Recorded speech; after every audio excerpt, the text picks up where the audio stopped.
Agenda Pakistan के साथ नाजरीन आमिर ज़िया हाजिर है।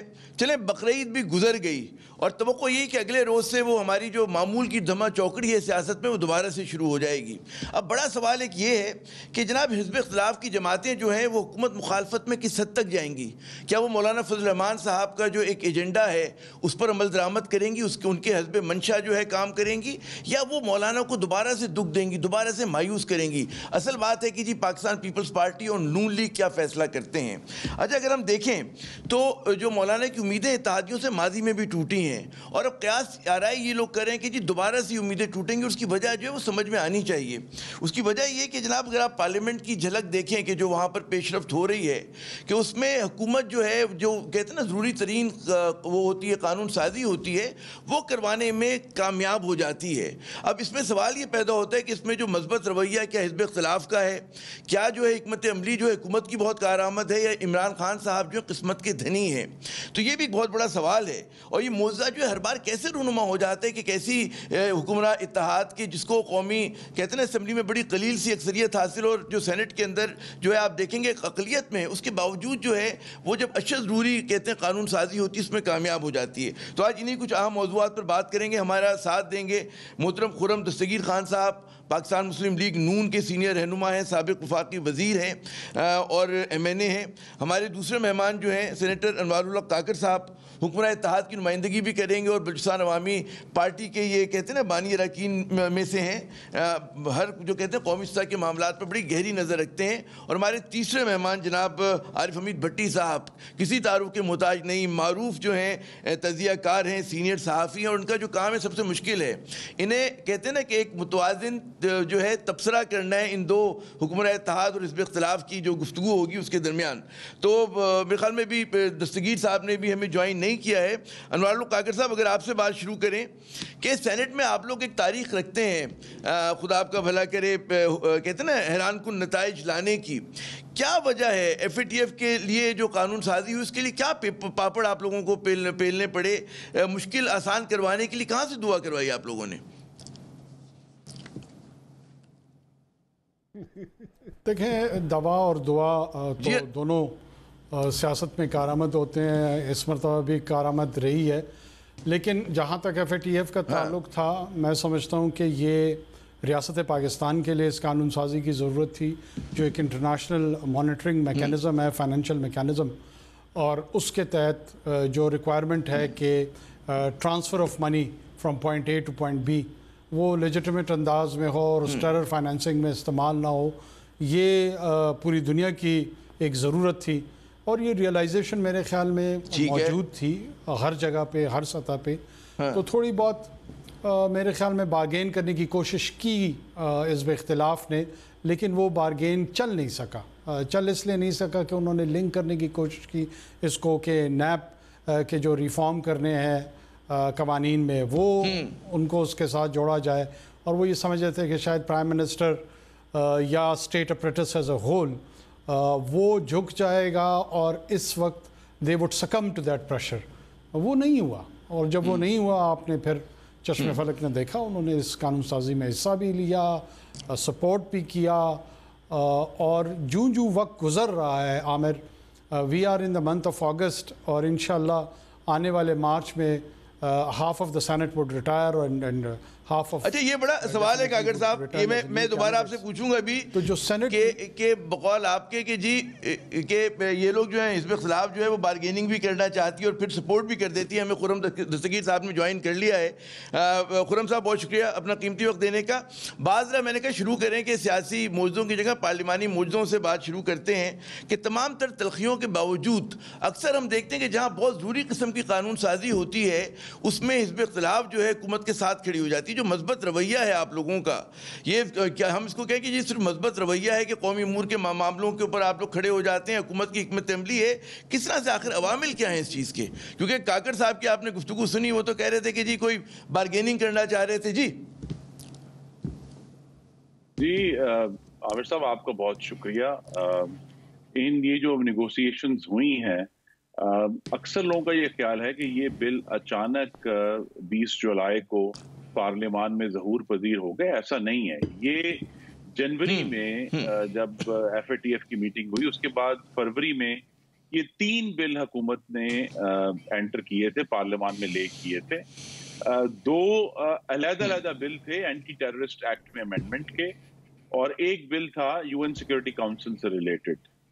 तो ये जो अभी हालिया हमने पूरा शोर देखा है, पहला तो ये हुकूमत की नाअहली और नालायकी है कि जो बिल ये फरवरी में लाए थे, ये जुलाई की बिल्कुल 31 जुलाई की डेडलाइन के ऊपर आकर इनका फैसला हुआ। दूसरी बात ये है कि ऑपोजिशन इन मुज़ाकरात में इंतहाई कामयाब रही कि एक जो एंटी टेररिस्ट एक्ट में अमेंडमेंट का बिल था, जो कि ड्रकोनियन था, जो पाकिस्तान के आइन और कानून और उसकी जो फेयर ट्रायल की शिक है, लाइफ और लिबर्टी गारंटी करने की शिक है, उसके सख्त वायलेशन में था कि किसी को भी पकड़कर जो है वो हुकूमत डाल देगी 180 दिन के लिए, और उसको जो रिव्यू करेंगे वो लोग जिनमें इंटेलिजेंस एजेंसियों के नुमाइंदे भी शामिल होंगे, कोई जुडिशियल रिव्यू नहीं होगा।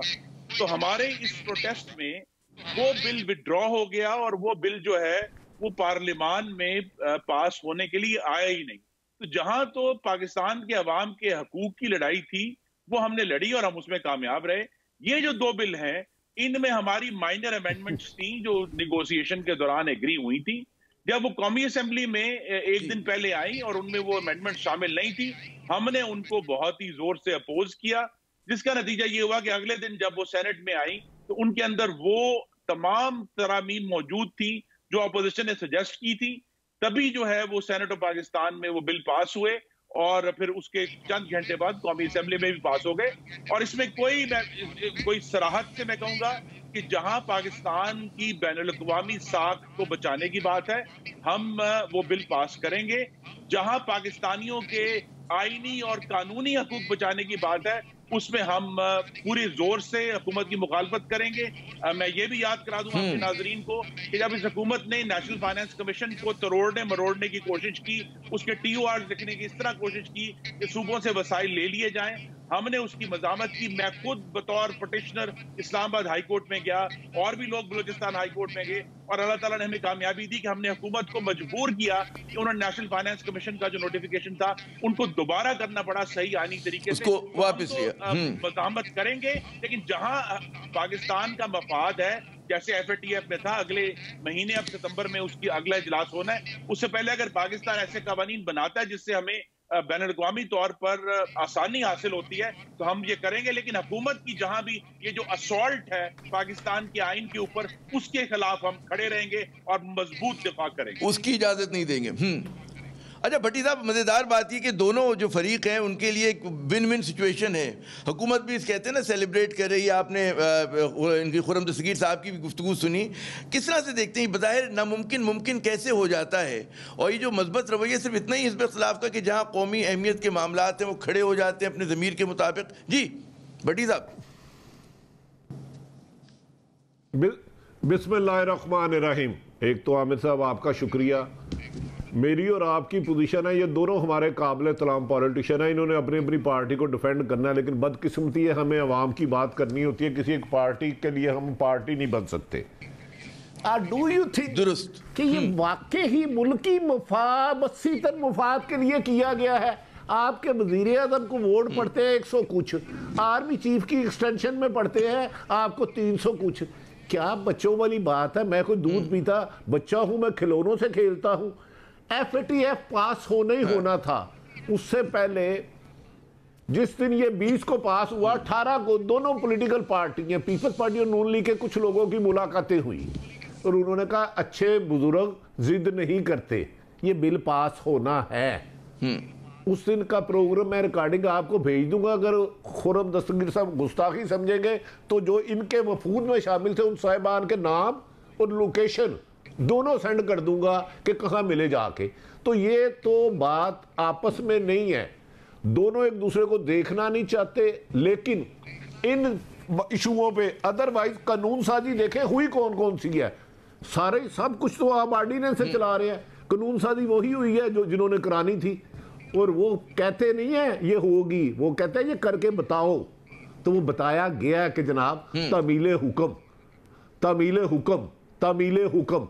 वरना नैब ऑर्डिनेंस में ये जो कितने अरसे मुज़ाकरत करते रहे वो क्यों नहीं पास हुआ?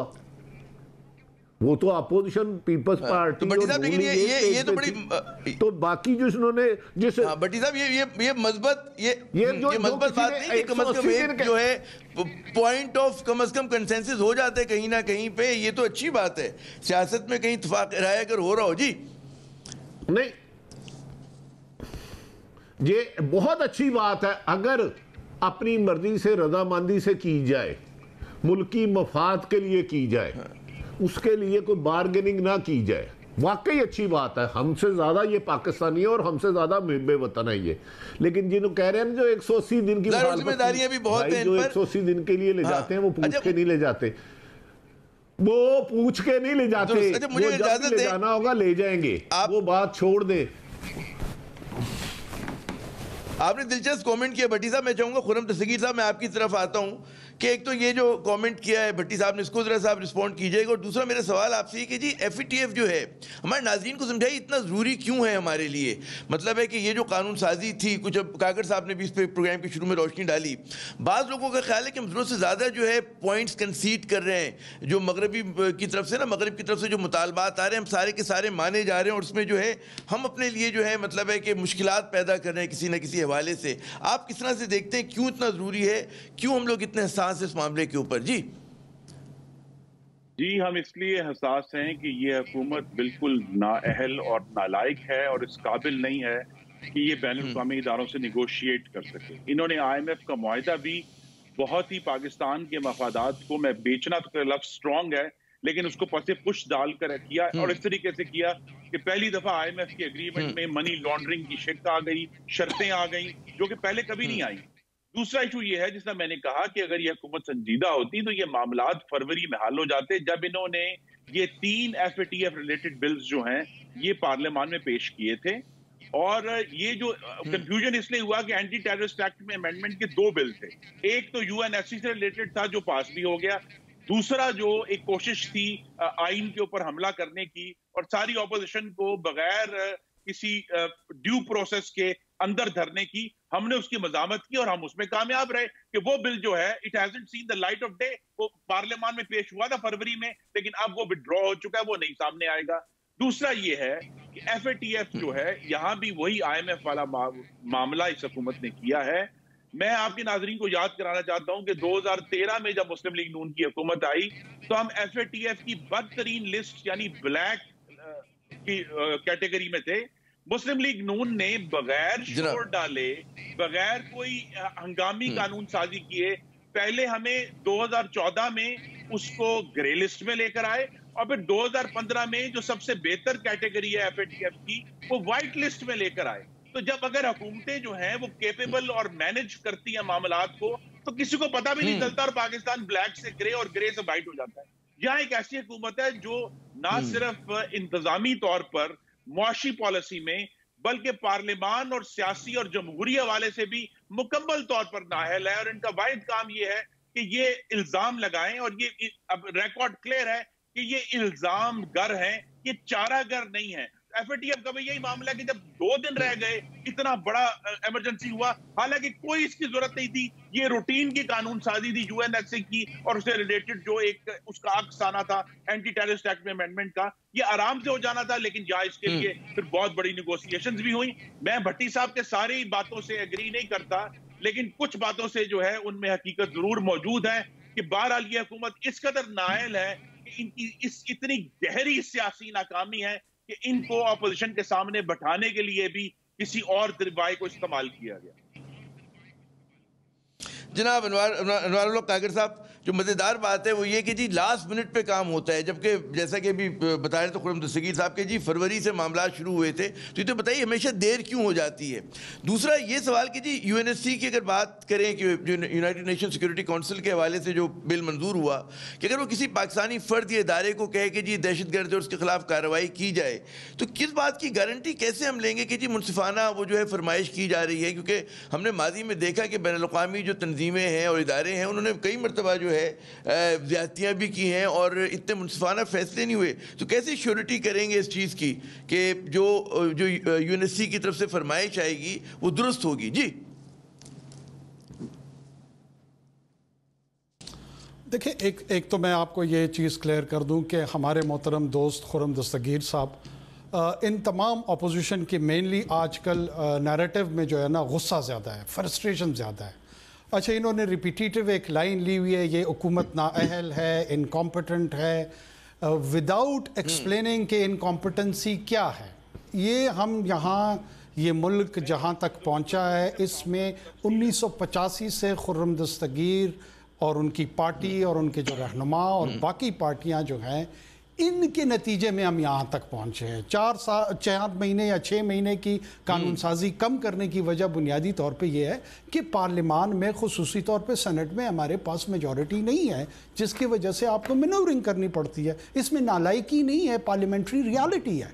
ये एक पार्लियामेंट्री जो फिगर्स हैं हमारे पास इस वक्त, just on the basis of that legislation हम कुन फयकून करके कहने से तो नहीं कर सकते। If we do not have the numbers, we have to do and put an effort. ये इनको भी पता है, मगर जाहिर है कि मैंने और इन्होंने ज़ाहिर है टीवी पे आके कुछ तो कहना होता है। इस हुकूमत की नालायकी का बयान करते करते ये भूल गए हैं कि ये अपोजिशन इतनी नालायक है कि इसके पास इस मुल्क में लीडरशिप ही नहीं रही है। आप देख लें, मेन स्ट्रीम लीडरशिप जिसको ये रिप्रेजेंट कर रहे हैं, वो इस मुल्क की बाउंड्री से बाहर हैं। और ये एक इतनी एम्बैरेसिंग सिचुएशन है, तो उसमें बेस्ट डिफेंस क्या होता है कि आप ऑफेंस में चले जाएं। आप इकोनॉमिक पॉलिसीज़ पे जो है ना ऐसे गुफ्तगू कर रहे हो जैसे सारे येल और हार्वर्ड से जो है ना इकोनॉमिक्स में और फाइनेंशियल मैनेजमेंट में PhDs करके आए हुए हैं। इन्होंने हेयर सेज लेकर यहाँ से सुन के वहाँ से सुन के उसको रिपीटिशन पे लगा दिया है। और जब वो रिपीटिटिव कैसेट चलती है तो लोगों के जहनों में इन्होंने ये चीज़ें डाल दी हैं। मेरे ख्याल में पाकिस्तान की तारीख़ में सबसे पहले जो रियलाइज़ करने वाली बात है वो ये है कि इमरान खान डाइसोटोपिया से यूटोपिया की तरफ एक प्रोसेस करने को उसने इनिशिएट किया है। जो नया पाकिस्तान का स्लोगन था वो इवेंट नहीं था, ये प्रोसेस है। अच्छा, प्रोसेस के लिए इनको भी पता है कि इट टेक्स टाइम। खौफ और फोबिया ये हो गया है कि कहीं ये स्लोगन्स रियलाइज ना हो जाएं और ये सच साबित ना हो जाए।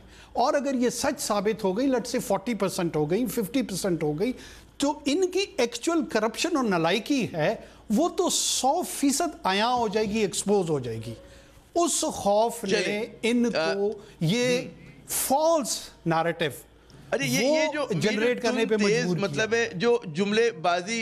अनवार साहब, मैं जरा खता कलामी कर रहा हूँ। भट्टी साहब, आप सुन रहे होंगे गुफ्तगू के वो कुछ अल्फाज तो ऐसे कि मैं दोहराना नहीं चाहूँगा, हालांकि कोई इतने वो नहीं है क्योंकि अब तो चल ही रहा है, लेकिन दोनों ही माशाल्लाह एक दूसरे की एक ही कमोबेश वही अल्फाज के साथ तारीफ़ कर रहे हैं। तो एक तो ये बताइएगा कि आप क्या समझते हैं कि दोनों में से कौन ज़्यादा जो है बकौल इनके के मुबैना तौर पर नालायक है, या किसकी कैपेसिटी जो है वो ज़्यादा कम है? और ज़रा इस पर भी रोशनी डालिएगा कि FATF के हवाले से कि जी कि बाज़ लोग कह रहे हैं कि जी भारतीय मफादात को आगे बढ़ाने के लिए इस बैनुल-अक़वामी फोरम का बहुत बड़ा हाथ हो गया है और जिस तरह से पाकिस्तान को घेर लिया गया है। जी, ये दोनों इश्यूज़ के ऊपर ज़रा बात करें। जी देखें, भारत तो हमारा दुश्मन मुल्क है, उसने हर वो हरबा इस्तेमाल करना है अमेरिका इसराइल के साथ जो कर सके। लेकिन देखना ये है कि हमारे हुक्मरान जाग रहे हैं। अगर ये बेहतर सोचेंगे तो भारत मैटर नहीं करता। वो हमेशा से कोशिश करता रहा। अगर कोई ये उससे तवक्को रखे कि भारत पाकिस्तान के लिए बेहतर सोचेगा तो मेरा ख्याल है ये मुनासिब नहीं है। तो पाकिस्तान अल्हम्दुलिल्लाह बाहर से महफूज है। दोनों साहिबान की दरअसल नहायत अदब एहतराम के साथ बदकिस्मती ये है, आमिर साहब सियासत था भट्टो के दौर में, मैं तो उस वक्त छोटा था, गलियों में, बाजारों में, रैलियों में, जलसों में, जुलूसों में, और लोग अपनी कारकर्दगी की बिना पर हुकूमतों में आया करते थे इलेक्शन लेके। लेकिन अब बदकिस्मती है, सियासत दूसरे को गाली देने का नाम सियासत बन गया है। एक प्रेस कॉन्फ्रेंस होगी, दूसरी पार्टी को गालियां देंगे, वो नलायक है, करप्ट है, फलां है, फलां, उसके बाद दूसरी पार्टी आ जाएगी, वो 2 घंटे बुरा भला करेगी। ये इंसान उस वक्त करता है जब उसके पास अच्छे काम बताने के लिए ना हो, वो डिलीवर ना कर सके, जो इलेक्शन एजेंडे में उसने गुफ्तगू की हो इस पर इंप्लीमेंट ना कर सके, फिर वो इल्ज़ाम तराशियों पे आ जाता है। नहायत अदब एहतराम से नया पाकिस्तान, ना मेरा पाकिस्तान है ना तेरा पाकिस्तान है, ये उसका पाकिस्तान है जिस पे हुकूमत पाकिस्तान है। IMF के पास नहीं जाऊंगा, खुदकशी करनी पड़े। मैं जब बिजली गैस की कीमत बढ़े समझे आपका प्राइम मिनिस्टर करप्ट है। निज़ाम तालीम एक होगा, गुड गवर्नेंस होगा, नैब आज़ाद होगा, पाकिस्तान में 50 लाख घर बनेंगे, 1 करोड़ नौकरियां मिलेंगी, तालीम और सेहत का निज़ाम ठीक होगा। मैं पसंद ना पसंद पे नहीं करूंगा, कभी ना बड़ी नहीं बनाऊंगा। इनमें से एक बात जिसकी एक इब्तिदा हुई हो तो मेरी रहनुमाई जरूर कीजिएगा। 4-5 चीफ सेक्रेटरी बदल गए। आज जो आईजी है वो अपनी नौकरी बचाने के लिए एक मुतहद को मिन्नते कर रहा है कि जाके फौजी में सिफारिश कर दो। तो इस तरह पाकिस्तान बेहतर नहीं होगा, ये कारकर्दगी दिखाना होगी। बदकिस्मती है अब हम जिन सहारों के तहत हुकूमत में आते हैं उन सहारों को खुश करने के लिए अवाम को नज़रअंदाज कर देते हैं कि अवाम से कुछ कमिटमेंट्स किए थे, माजी में भी ये हुकूमतें ये करती रही।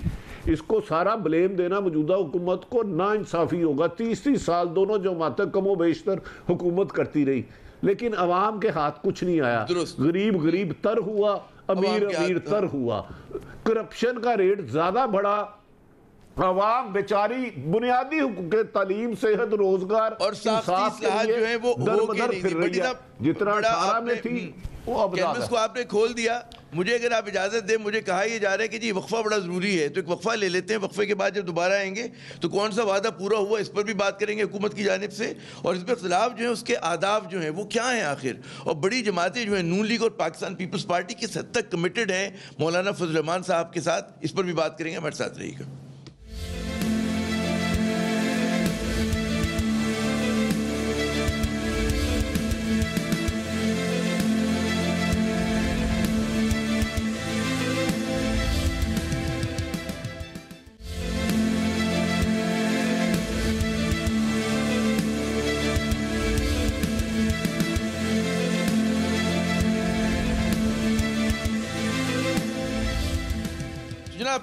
प्रोग्राम में एक मरतबा फिर खुशामदीद। प्रोग्राम में वक्फे से पहले हमारी बात हो रही थी कि जी सवाल ये किया गया था कि हुकूमत ने कौन सा वादा पूरा किया, और अगर वादे पूरे नहीं किए तो उसका जिम्मेदार कौन है। फिर एक दूसरा जो सवाल मैंने जाते हुए छोड़ा था वो ये था कि जी हिज़्ब इख्तिलाफ की तरफ से जो है हमें मुतदाद इशारे मिल रहे हैं। हमारे साथ खुर्रम दस्तगीर साहब हैं, आरिफ हमीद भट्टी साहब हैं और अनवारुल हक काकर साहब हैं। खुर्रम दस्तगीर साहब, अगर हिज़्ब इख्तिलाफ की बात पहले करते हैं कि जी मुतदाद इशारे मिल रहे हैं, क्या हुकूमत को गिराना मकसद है, वज़ीर आज़म को तब्दील करना है, या आप लोग जो एक रिवायती हिज़्ब इख्तिलाफ का किरदार अगले 3 बरस भी अदा करेंगे? कुछ क्लैरिटी नहीं है अभी तक। जी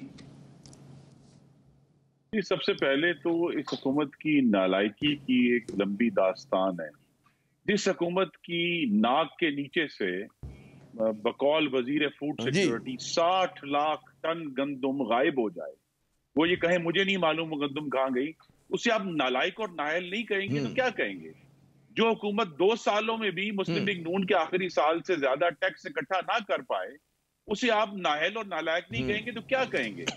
वो हुकूमत जिसकी आंखों के सामने हिंदुस्तान मकबूजा कश्मीर को हड़प कर गया, उसके 3 टुकड़े चले गए, वहां एक पटाखा नहीं चला, हम कोई खारजा पॉलिसी में कोई मजामत नहीं कर सके, तो आप फिर उसको नालायक और नाहल नहीं कहेंगे तो आप क्या कहेंगे? ऐसी हुकूमत जो रिपोर्टें तो बहुत सारी शाया करे, लेकिन चीनी की कीमत 75 से 100 रुपए फी किलो हो जाए, आप उसे नालायक और नाहल नहीं कहेंगे तो क्या कहेंगे? वो ऐसी हुकूमत जिसके जो मुस्लिम लीग नून के दौर में जो फूड इन्फ्लेशन थी 1% थी, जिसके दौर में 24% हो जाए, आप उसे नालायक और नाहल नहीं कहेंगे तो क्या कहेंगे? और वो हुकूमत जो अपने पहले 2 साल में 10,600 अरब से जायद के कर्जे ले, यानी मुस्लिम लीग नून ने जो 5 साल में कर्जे लिए थे आप पहले 2 साल में ले लें, और आपके पास एक ईंट ना हो दिखाने के लिए कि हमने क्या तरक्की किया इस मुल्क में, आप उसे नालायक और नाहल नहीं कहेंगे तो क्या कहेंगे? मेरे पास बड़ी लंबी लिस्ट है, लेकिन मैं यही इख्तिताम करता हूँ। इशू यही है, चले यहाँ पे फुल स्टॉप लगा दें। हाँ, मुझे हिज़्ब इख्तिलाफ के सामने एक ही चैलेंज है, और वो ये है कि हमें जल्द अज जल्द इस मुल्क में साफ, शफाफ और मुदाखलत से पाक इंतखाबात तक पहुंचना है। इसमें मेरा जो एम्फसिस है वो मुदाखलत से पाक के ऊपर है। 2018 का रीरन नहीं चाहिए, अवाम के मैंडेट की चोरी नहीं चाहिए, इसके ऊपर तमाम जमातें मुतफिक हैं।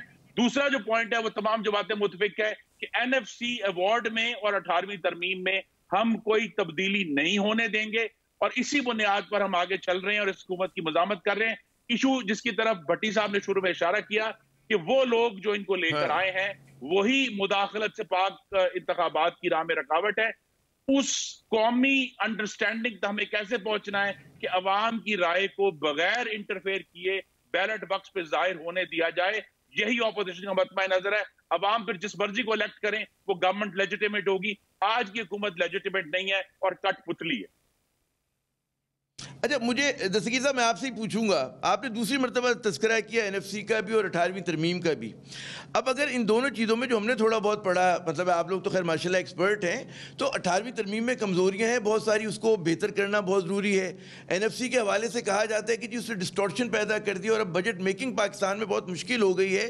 तो क्यों उसको इतना मुकद्दस बात आप लोगों ने बना ली कि उसको रिवाइज़ नहीं हो सकता, उस पर बात नहीं हो सकती? क्या वजह है इसके ऊपर? गो कि अलग मौजू में अलग प्रोग्राम में आपको इस पर इन्वाइट करूँगा, लेकिन तस्करतन अगर आप इस पर जरा सा मुझे कमेंट दें कि क्यों इतना आप लोगों ने उसको एक जज्बाती मसला बनाया हुआ है। जी, पहली बात यह है कि 18वीं आईनी तरमीम अब आइन के अंदर कोई अलग सेक्शन नहीं है, वो अज खुद आइन पाकिस्तान है। इट्स नॉट ए सेपरेट कि आप उसको हटा दें या ले आए।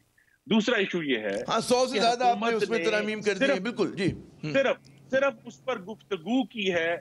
आज तक कोई मुसव्वदा इन राइटिंग ये सामने नहीं ला सके, इसलिए शकूक व शुबहात ने जन्म लिया है कि ऐसी हुकूमत जिसके वज़रा वजीर आजम तक जो है ये कह चुके हैं कि हमें एनएफसी उसके ऊपर बड़े एतराजात हैं और मुसव्वदा सामने नहीं लाते।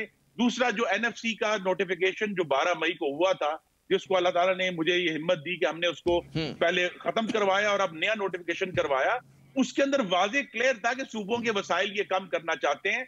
इशू आमिर जा साहब ये है, इकोनॉमिक्स का इशू है कि अगर जब पाकिस्तान में मुस्लिम लीग नून के आखिरी साल में 5.8% ग्रोथ हो रही थी, अगर वो ग्रोथ जारी रहती तो वफाक के पास वसाइल की कमी नहीं होनी थी। जिस तरह हम 20% हर साल टैक्स कलेक्शन ग्रो कर रहे थे, अगर वो जारी रहती तो वफाक के पास वसाइल होने थे। ये सारा मसला इसलिए पैदा हुआ है कि ये नालायक और नायल हुकूमत टैक्स कलेक्शन करने से आ रही है, पाकिस्तान को ग्रोथ करने से आ रही है, और जब कमी होती है तो फिर हर किस्म की लड़ाइयां पड़ती तो आज पड़ रही हैं। अच्छा खुर्रम साहब, इस पे एक आपको मैं ज़हमत दूंगा, अलग प्रोग्राम करते हैं एनएफसी पर भी और 18वीं तरमीम पे भी।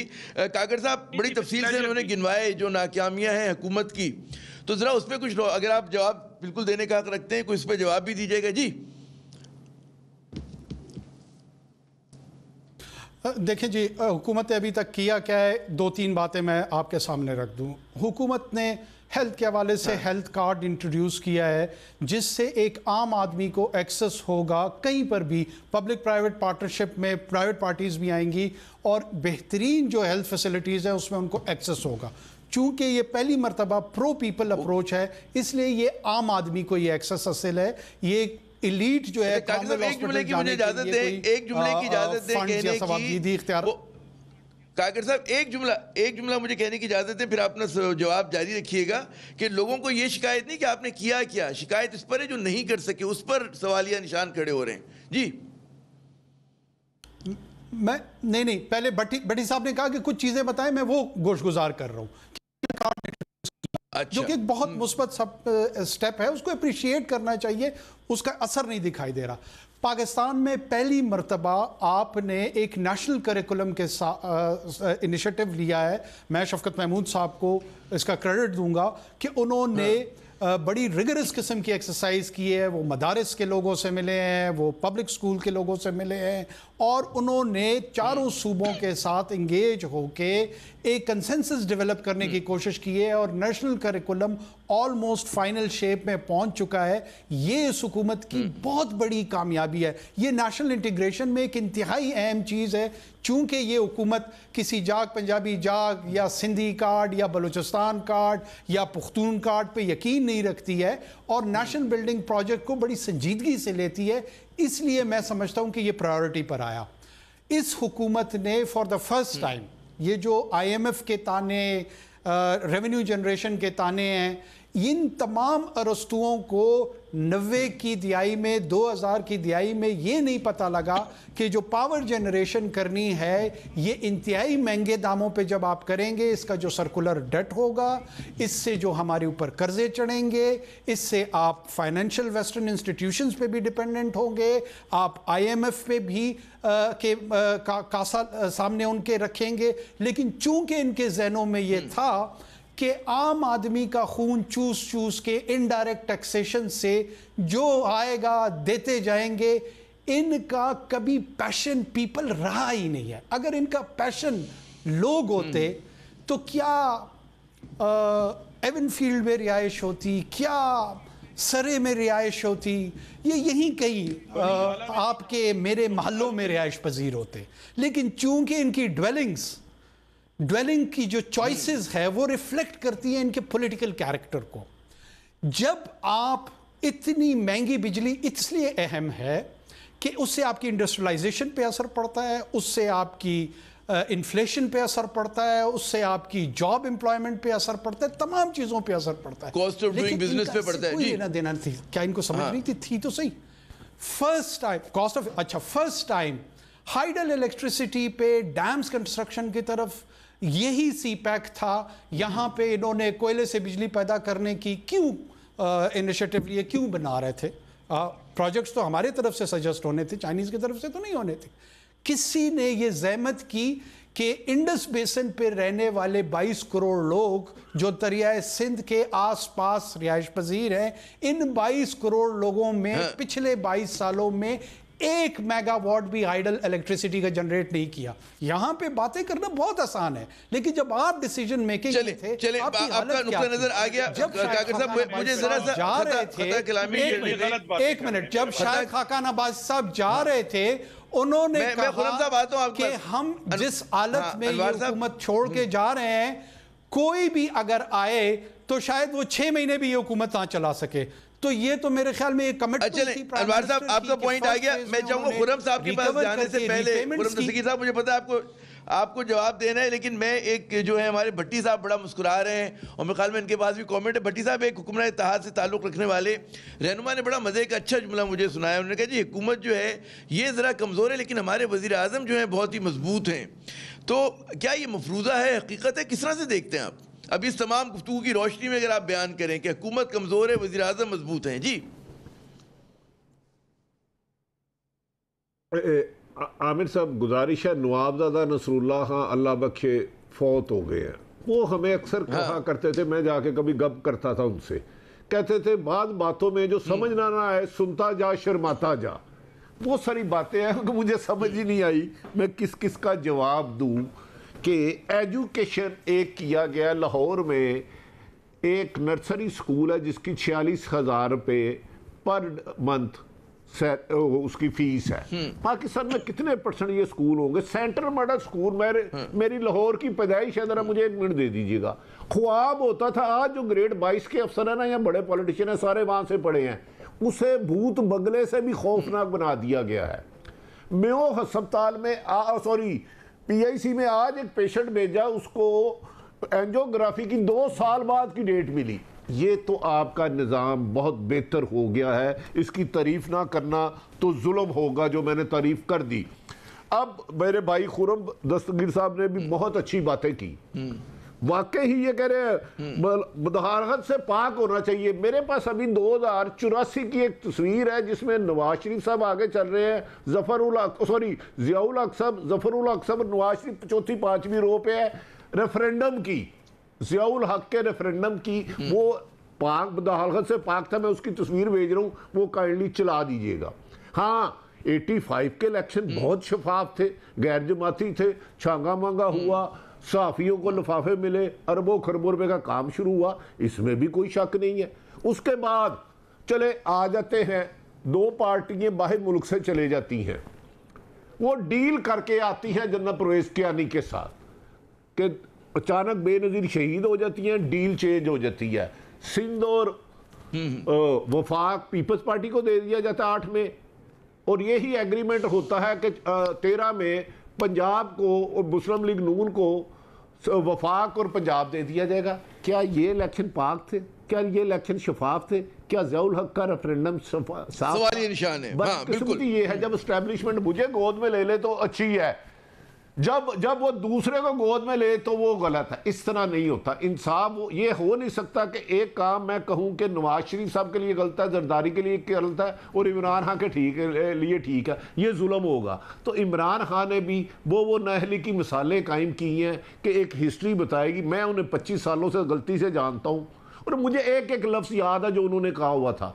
मेरी ख्वाहिश है मरने से पहले खान साहब ने जब वो बिल जलाया था ना, उधर मैं 4 महीने उधर आता इस्लामाबाद, उस वक्त यूनिट क्या था बिजली का रेट और आज क्या है, काइंडली ये कंपैरिजन करिएगा। उस वक्त आटे का रेट क्या था, आज क्या है। मेरे ख्याल में भट्टी साहब का आपने बड़ा जबरदस्त तरीके से मैं ये कह रहा हूँ कि बड़ा आपने दो धारी तलवार चला दी, दोनों तरफ जख्म दिए, मतलब नून लीग को भी दे दिए, इत्तेहाद को भी दे दिए। मुझे अगर इजाजत दे एक जी आखिरी 1 सेकंड, IPP का इन्होंने कहा छोड़ूंगा नहीं, एक टेलीफोन कॉल पे ढेर हो गए। शुगर माफिया का छोड़ा नहीं, किस एक को सजा दी। गंदुम का जिस बंदे ने अरबों रुपए कमाया, पंजाब में सिर्फ उसको बचाया गया और आपने उस वक्त मिनिस्टर और सेक्रेटरी ऑनेस्ट था, उसको चेंज कर दिया। वो खुदा के वास्ते सिलेक्टेड इंसाफ याद रख ले, नफरत को जन्म देता है। क्रॉस दी बोर्ड इत्तेसाब ही पाकिस्तान को खुशहाली और अमन की तरफ ले जाएगा, मसाइल को मजीद पेचीदा कर देगा। बिल्कुल वो फरमाए।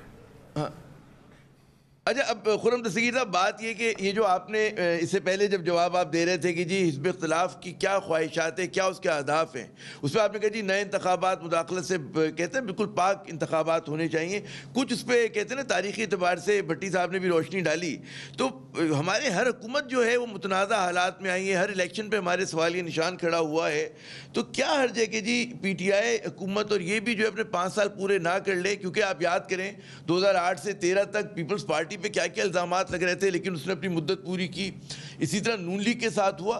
तो ये जो रिवायत है कि जी हुकूमत को कोशिश हमेशा होती है कि जी उसकी इनिंग्स जो है कट शॉर्ट कर दी जाए, ये क्या मस्बत चीज़ है, जमहूरी रवैया है? पूरे 5 साल क्यों नहीं आप लोग देना चाहते? जी सबसे पहले तो 5 साल जिस तरीके से इनको मिले हैं वो बहुत ही मुतनाज़िया है। और सिर्फ हमने नहीं कहा, ये यूरोपीय यूनियन ने कहा। और 2013 के इंतखाबात के ऊपर हर किस्म की राय दी जा सकती है, लेकिन जब PTI इसको सुप्रीम कोर्ट के कमीशन के सामने लेगी तो कमीशन को ये कहना पड़ा कि अगरचे इंडिविजुअल कहीं इरेगुलरिटीज होंगी, लेकिन सिस्टमैटिक रिगिंग के कोई शवाहिद नहीं थे 2013 के इंतखाबात में, जो कि 2018 में दुरुस्त नहीं था। लेकिन मैं फिर भी ये कहता हूं कि क्या हमने 1985 और 1984 और 1990 की दलदल में ही धंसे रहना है या इस मुल्क ने आगे जाना है? मेरी आपके नाजरीन से इस्तदा है कि नस्लें गुजर गई हैं 1985 के बाद। तो अगर हम वही मिसालें देखकर हम आगे चलते रहेंगे तो पाकिस्तान उसी दलदल में धंसा रहेगा। हमें बिल आखिर आगे जाना है। और अगर हमने ये जो एक इकोनॉमिक कोलैप्स की तरफ ये हुकूमत हमें ले आई है, मैं आमिर जाह साहब इसकी जो ग्रेविटी है, अगर आप इस पर गौर करें कि 70 रुपए किलो आटा जब कोई पाकिस्तानी अब खरीदने जा रहा है ना, तो उसको फिर हेल्थ कार्ड नजर नहीं आता, उसको करिकुलम नजर नहीं आता। वो जब 100 रुपए आज चीनी 100 रुपए किलो है, वो जब खरीदने जा रहा है ना, तो उसको कोई करिकुलम नजर नहीं आ रहा। वो आज जब आमिर साहब, मैं आपको बता नहीं सकता कि किस तरह बिजली और गैस की कीमतें इस मुल्क में बढ़ी हैं इस हुकूमत के दौर में, कि यहां मैं गुजरावाला में आपसे शो कर रहा हूं, यहां की पूरे इंडस्ट्रियल सेक्टर बंद हो गए हैं, क्योंकि उन्होंने कहा जी 30 रुपए यूनिट बिजली के ऊपर हम अपनी फैक्ट्री नहीं चला सकते। लाखों मजदूर बेरोजगार हुए हैं पिछले 2 सालों में, तो उनको तो करिकुलम नजर नहीं आएगा ना। तो असल इशू ये है कि अवाम की जो मिजरी है, इन्फ्लेशन और अनएम्प्लॉयमेंट, ये इस हुकूमत की नालायकी और नाअहली ने पाकिस्तान के गरीबों का गला काट दिया है। तो अगर तो आप कहें कि जी अगले 3 साल भी गला कटता रहे, क्योंकि जो इकोनॉमिक कंडीशन में जो बेहतरी है, जो इनकी पॉलिसी टीम है, अभी तक कोई नया आइडिया नहीं है कि पाकिस्तान को आगे कैसे लेकर जाना है। यहां जिक्र किया गया जी 40 साल से कोई हाइडल पावर का प्रोजेक्ट नहीं लगा था। सर ये बात ना करें, नीलम जेलम 959 मेगावाट हमारे दौर में शुरू हुआ, मुकम्मल हुआ, चालू हुआ। आज वो तकरीबन 1000 मेगावाट से ज्यादा नेशनल ग्रिड में रोजाना इस वक्त भी डाल रहा है। जी मुशर्रफ के दौर में उसकी प्लानिंग हुई थी, एक ईंट भी नहीं लगी थी। वो पहली मुशर्रफ दौर का नवाज प्रोजेक्ट शरीफ है। सलमान शाह ने सर मेरा चैलेंज है कि उसकी पहली सलमान शाह ने बिजली के बिल में नीलम झेलम प्रोजेक्ट का लेवी करता था। सर रिकॉर्ड अगर आप जानना चाहते हैं, मुशर्रफ साहब ने 1996 में बेनजीर भुट्टो की गवर्नमेंट ने पहली दफा इसको आइडेंटिफाई किया था कि नीलम झेलम बनना चाहिए। मैं पहली ईंट की बात कर रहा हूं। इसी तरह द्यामीर भाषा जिसका 6 दफा इफ्तिताह हो चुका है, उसके लिए जमीन 136 अरब रुपए की मुस्लिम लीग नून ने खरीदी है। तो हमने तो अपना जो जिम्मेदारी थी पाकिस्तान को लोड शेडिंग के अंधेरों से शुरू कोई करता है, मुकम्मल कोई और करता है। जी भूल जाते हैं कि वो आज खुद लड़ी गई थी, वो मुस्लिम लीग नून के दौर में लड़ी गई थी। तो जहां डिसक्रेडिट देना, आपको क्रेडिट भी देना पड़ेगा। और कराची जहां 33 कत्ल हुए थे, जहां से आमिर जिया साहब शो कर रहे हैं, उसको पुरअमन किसने किया? यहाँ इशू सिर्फ यही है कि अगर हमने इस मुल्क को आगे लेकर जाना है, ये हुकूमत अपने 2 साल के रिकॉर्ड में साबित हो चुकी है कि इस मुल्क को मुस्तकिल तौर पे खुर्रम साहब बिल्कुल आपकी कुएं में धंस रहे हैं। चाहे वो खारजा पॉलिसी का है, चाहे वो मॉनेटरी पॉलिसी का है, चाहे वो सियासी और जमहूरी पॉलिसी का है, चाहे वो वफाकी पॉलिसी का है। और इसका यही हल है कि जब हुकूमतें एक बंद गली में चली जाएं, पाकिस्तान के गरीबों का गला रोजाना कटे, तो फिर नए इंतखाबात ही बाए डाल लें। तो फिर मुतालबा ही हो सकता है। अच्छा काकर साहब, अब जो सवाल है मतलब हुकूमत में आप देख रहे हैं कि तनकीद के गोले जो है हर तरफ से आ रहे हैं। मुझे ये बताइए, आप हुक्मरान इत्तेहाद को बड़ा करीब से देख रहे हैं, बिल्कुल ईमानदारी से दिल पर हाथ रख के बताएं कि आप मुतमईन हैं जिस तरह से हुकूमत चल रही है? हर वजीर जो है क्या बात तदबीर है इस कैबिनेट का? किस तरह से आप देखते हैं? आपका क्या मुशाहिदा है? आप मतलब PTI में से तो आपको ताल्लुक नहीं है, बलूचिस्तान अवामी पार्टी के रहनुमा की हैसियत से क्या आपकी ऑब्जर्वेशन है? जी नहीं, लेकिन हम उसको नहीं, हम उसके कैबिनेट का हिस्सा हैं। हमारी पार्टी से उनकी कैबिनेट में जुबैदा जलाल साहिबा हैं। हम पूरा का पूरा ओन करते हैं उनके क्रेडिट और डिसक्रेडिट दोनों को। जब से 5000 साल की डॉक्यूमेंटेड हिस्ट्री, अच्छा आइडियलिज्म शायद कहीं पर भी अभी तक अचीव नहीं हुआ। क्या ये तमाम के तमाम लोग बहुत अच्छे परफॉर्मर्स हैं? मेरा फ्रैंक एडमिशन है, नो नहीं है। क्या बिल्कुल ही पुअर परफॉर्मर है? कतन इस तरह की बात नहीं है। खुर्रम साहब ने जितनी बातें की हैं, ये बातें ज़ाती तौर पे इनकी ओपिनियन है। He is entitled to have that and express them. Pakistan में आज़ादी राय की मैं और ये दोनों बहुत रिस्पेक्ट करते हैं। ये ओपिनियन ज़रूरी नहीं कि ऑब्जेक्टिव भी हो और सच पे भी मबनी हो, चूंकि वो एक पार्टी को रिप्रेजेंट करते हैं, लिहाजा उन्होंने उसको जस्टिफाई तो करना है। उन्होंने इसका तस्करा नहीं किया कि हमने महंगी बिजली बनाई। मुझे कागर साहब फाउंडेशन लेस की है। कागर साहब, मुझे खता कलामी करनी पड़ेगी। मुझे ये कहा जा रहा है, फंड पॉलिसी बताता हूँ। फंड पॉलिसी पे सुने। मैं कागर साहब मुझे इस तरह से वाइंड अप करना है, मुझे वाइंड अप करना है। कागर साहब माफ कीजिएगा, खता कलामी करूंगा। मैं इसलिए करूंगा कि मैं चाहूंगा भट्टी साहब से मैं कंक्लूडिंग रिमार्क ले लूं। RSS को कागर साहब मैं इंशाल्लाह फिर दोबारा जहां से सिलसिला पता होगा हम दोबारा जोड़ेंगे। न्यूयॉर्क टाइम्स में भट्टी साहब एडिटोरियल बोर्ड के साथ एड्रेस करना, वेस्टर्न प्रेस में इंप्रेशन क्रिएट करना, ये अचीवमेंट्स है फॉरेन पॉलिसी के फ्रंट। कागर साहब खता कलामी में करूं। भट्टी साहब एक क्विक कमेंट दे दें, 30 सेकंड्स है हमारे पास, आप ही से हम बोलेंगे एक्स्ट्रो। जी अच्छा आमिर साहब, मैं अर्ज कर दूं, मुझे एक अपोजिशन बताए जिसने कहा हो कि माजी में इलेक्शन ठीक हुए। एक अपोजिशन, जब ये 2013 के इलेक्शन हुए 21 जमातें सुप्रीम कोर्ट गई, सदर उस वक्त के आसफ अली जरदारी जिन्होंने कहा था ये जज से मान के इलेक्शन है। और दूसरी बात, मेरी तो समझ में नहीं आता, अनबिलीवेबल सूरत हाल होती जा रही है कि जब पीपल्स पार्टी की हुकूमत। अच्छा भट्टी साहब, मुझे खता कलामी करनी है, मुझे ये कहा जा रहा है नाज़रीन प्रोग्राम वाइंड अप करूं। मैं शुक्रिया अदा करता हूं खुर्रम दस्तगीर साहब, भट्टी साहब और अनवार कागर साहब का। अगले प्रोग्राम तक के लिए इजाजत दीजिएगा नाज़रीन, खुदा हाफिज।